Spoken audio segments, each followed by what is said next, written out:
নমস্কার। আপনারা দেখছেন দ্য ইন্ডিয়ান ইনফরমেটিভ চ্যানেল। শুরু করছি আজকের আবার একটা নতুন ভিডিও নিয়ে।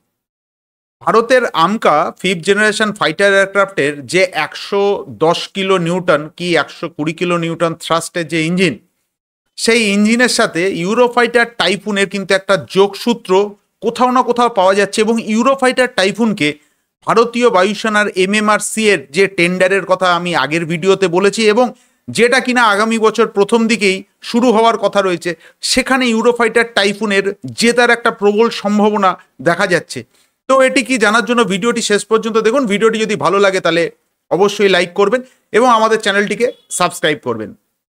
সম্প্রতি ভারতের প্রতিরক্ষা মন্ত্রণালয়ে জার্মান এবং ব্রিটিশ প্রতিনিধি দল তারা ভারতের যে ফিফথ জেনারেশন ফাইটার এয়ারক্রাফটের ইঞ্জিন, সেই ইঞ্জিন নিয়ে একটি কথাবার্তা হয়েছে। এবং হঠাৎ করে ফিফথ জেনারেশন ফাইটার এয়ারক্রাফটের সাথে ইঞ্জিনের যে কথা, সেটা তো ব্রিটিশ কর্তৃপক্ষ অর্থাৎ রোলস রয়েসের সাথে হওয়ার কথা, সেখানে জার্মান প্রতিনিধি দল কী করছিল, তো এটা নিয়েই একটা বিশাল বড় সব জায়গায় এই নিয়ে একটা আলোচনা চলছে। এবং কেন জার্মান প্রতিনিধি ব্রিটিশ প্রতিনিধিদের সাথে এসছে, তো ঘটনা যেটা জানা যাচ্ছে সেটি হচ্ছে গেল বছর পর্যন্ত ঠিক ছিল যে ফ্রান্সের সাফরানের সাথে ভারতীয় বায়ুসেনার যে আগামী ফিফথ জেনারেশন ফাইটার এয়ারক্রাফটের যে ১১০ কিলো নিউটন ইঞ্জিনের কথা বলা হচ্ছে, সেটা প্রায় পাকা মতন হয়ে গেছিল। এবং অনেকেই বলছিল যে হয়তো আর কিছুদিনের মধ্যেই ফ্রান্সের সাথে এটি চুক্তি হবে বা ফ্রান্সের সাফরানের সাথে চুক্তি হবে।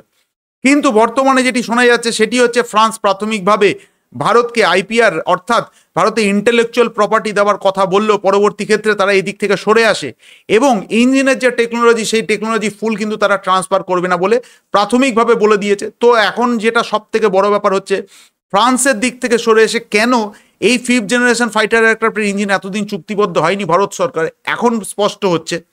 বর্তমানে ব্রিটিশ প্রতিনিধি দল অর্থাৎ রোলস রয়েস কর্তৃপক্ষ ভারতকে এখনো পর্যন্ত যে অফার দিয়েছে, কোনো দেশই এই অফার এখনো পর্যন্ত ভারতকে দেয়নি। আমেরিকার কথা তো ছেড়েই দিন, আমেরিকা G414 একটা অ্যাডভান্স ভার্সন ভারতকে অফার করেছিল ফিফথ জেনারেশন ফাইটার এয়ারক্রাফটের জন্য।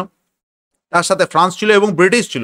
তো ব্রিটিশ রোলস রয়েস যে কথাটি বলেছে, তারা ভারতকে পুরোপুরি আইপি রাইটস দিয়ে দেবে এবং ব্রিটিশরা যে সিক্স জেনারেশন ফাইটার এয়ারক্রাফট তৈরি করছে, সেই ইঞ্জিনের যে টেকনোলজি, সেই টেকনোলজি তারা ভারতের 5.5 জেনারেশন যুদ্ধের প্লেনের ইঞ্জিনের ক্ষেত্রে সেই টেকনোলজি তারা ভারতকে ট্রান্সফার করবে এবং ভারতকে সম্পূর্ণ রকম আইপি রাইটস অর্থাৎ ইন্টেলেকচুয়াল প্রপার্টি রাইটস দিয়ে দেবে বলে এখনো পর্যন্ত মনে করা হচ্ছে। এবং যেটা শোনা যাচ্ছে যে ভারত সরকার এখানে প্রায় 4.5 থেকে 5 বিলিয়ন ডলার বিনিয়োগ করতে চলেছে। অর্থাৎ এটা এটা স্বাভাবিকভাবে এ নিয়ে প্রশ্ন উঠছে, যেখানে তুরস্ক এবং দক্ষিণ কোরিয়া তারা কিন্তু তাদের নিজস্ব ইঞ্জিন তৈরি করার ক্ষেত্রে তারাও বিদেশি যেসব সংস্থা আছে তাদের মুখাপেক্ষি হতে হচ্ছে তাদেরকে। শোনা যাচ্ছে যে তারাও রোলস রয়েস বা জির সাথে কথাবার্তা বলছে, কেউ কেউ আবার স্যাফরানের সাথে কথাবার্তা বলছে, কিন্তু তারা মূলত 2 বিলিয়নের বেশি কিন্তু খরচা করতে চাইছে না তাদের ফিফথ জেনারেশন ফাইটার এয়ারক্রাফটের ক্ষেত্রে। কিন্তু ভারত সরকার কেন 4 থেকে 4.5 বিলিয়ন ডলার এখানে খরচা করবে? এবার এখানে একটি প্রশ্ন দাঁড়িয়ে রয়েছে, যে টুইস্টটা জানা যাচ্ছে সেটি হচ্ছে, এই যে ইঞ্জিনটি শুধু তৈরি হবে, এই ইঞ্জিনের সাথে আমাদের যে জায়গাটা কম ছিল, অর্থাৎ আমি প্রথমেই বলেছি যে দেখুন আমাদের যে ইঞ্জিনের যে টেস্ট ফেসিলিটি অর্থাৎ হাই অল্টিটিউড টেস্ট বা টেস্ট বেড অর্থাৎ যে ফ্লাইং টেস্ট বেড, সেগুলো আমাদের ছিল না। ভারত সরকার এই ইঞ্জিনের চুক্তি হওয়ার সাথে সাথে ভারতেই এইগুলোকে ইনফ্রাস্ট্রাকচারগত দিক থেকে ভারতে এখানে ইনভেস্ট করতে চাইছে ভারত সরকার, যাতে কিনা এই যে টেস্ট ফেসিলিটি শুধুমাত্র যে বিদেশি সংস্থার সাথে ভারতের 110 কিলো নিউটনের ইঞ্জিনেরই টেস্ট বেড ব্যবহার করা হবে না, ভারতের যে আপকামিং কাবেরী ইঞ্জিন এবং কাবেরী ইঞ্জিনকে কি করে আধুনিক করা যায় বা কাবেরী ইঞ্জিনের ক্ষেত্রে কি কি পদ্ধতি অবলম্বন করা যায়, তার ক্ষেত্রেও এই বিদেশি সংস্থার সাথে তারা চুক্তিবদ্ধ হতে চাইছে, যাতে ভবিষ্যতে ভারতকে কোনো অন্য দেশের উপর মুখাপেক্ষি হয়ে থাকতে হবে না। তার কারণ হচ্ছে এখন যে জামানা চলছে সেটি 5.5 জেনারেশন বা 6 জেনারেশন। পরবর্তী ক্ষেত্রে আধুনিক জেনারেশনের যদি কোনো ইঞ্জিন লাগে, সেই ক্ষেত্রে ভারত আর বিদেশের মুখাপেক্ষি হতে চাইছে না, ভারতের নিজস্ব ইনফ্রাস্ট্রাকচার তৈরি করতে চাইছে এবং এই ইনফ্রাস্ট্রাকচার তৈরি করার সাথে সাথে ভারতেই এই ইঞ্জিন তৈরি হবে এবং আগামী দিনে কাবেরী ইঞ্জিনের কিন্তু ডেরিভেটিভ যে আধুনিক ভার্সন, সেগুলো ভারত সরকার ভারতেই তৈরি করবে। এটা তো গেল একদিক ইঞ্জিনের ব্যাপার।